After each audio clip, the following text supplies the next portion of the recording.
সেই জনপ্রিয় ডিগরিচরের মোল্লাবাড়ি নৌকাটি টানে উঠিয়ে খোলানো হইতেছে। আসসালামু আলাইকুম, আশা করি সবাই ভালো আছেন। নতুন আরেকটি ভিডিও নিয়ে আসলাম। দেখতে পাচ্ছেন ডিগরিচরের মোল্লাবাড়ি নৌকাটির কাজ করানো হইতেছে। স্বপন দাতারা কাজ করতেছে, কয়েকদিন লাগবে নৌকাটির কাজ করতে। দেখতে পাচ্ছেন 2025 সালে নতুন রূপে আসবে ডিগরিচরের মোল্লাবাড়ি নৌকাটি। পুরা বাংলাদেশ কাঁপাবে ডিগরিচরের মোল্লাবাড়ি নৌকা।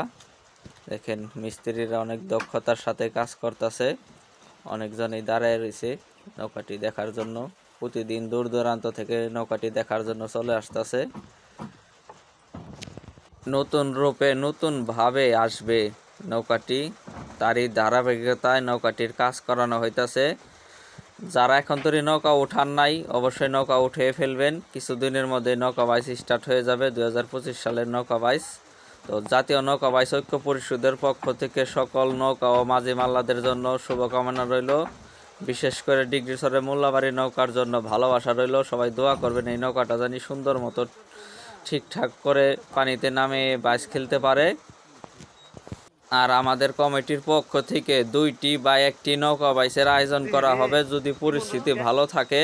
দেশের নৌকার মালিক ও মাঝি মাল্লারা যারা আছেন, অবশ্যই তাদের জন্য একটি কথা আমার, একটি নৌকা আগে যাবে, একটি নৌকা পিছিয়ে পড়বে, অবশ্যই স্বাভাবিক। আপনারা কোনো ঝগড়াঝাটি বা কোনো ঝামেলায় জড়াবেন না। 2025 সালে অবশ্যই কিছু হলো নৌকা বাইচের পরিবর্তন হবে, আশা করি। সবাই দোয়া করবেন। দেখতে পাচ্ছেন মোল্লাবাড়ি নৌকাটি ডিগরিচরের অনেক সুন্দর একটি নৌকা, বিভিন্ন জায়গায় বাইচ দিয়ে থাকে, অনেক সুনাম আছে তাদের। তো দেখেন, আলী ছোটো ভাইকে ধন্যবাদ অনেক সুন্দর ভিডিও করে দেওয়ার জন্য। দেখেন সবসময় আমাকে ভিডিও পাঠিয়ে দেয় তাদের নৌকা। ভিডিওটি ভালো লাগলে অবশ্যই লাইক কমেন্ট শেয়ার করে সাথে থাকবেন। যারা এই নৌকা দেখতে আসতে চান, ডিগরিচর জামিরতা ইউনিয়ন, থানা সিংগার, জেলা মানিকগঞ্জ, অবশ্যই আসলে দেখতে পারবেন।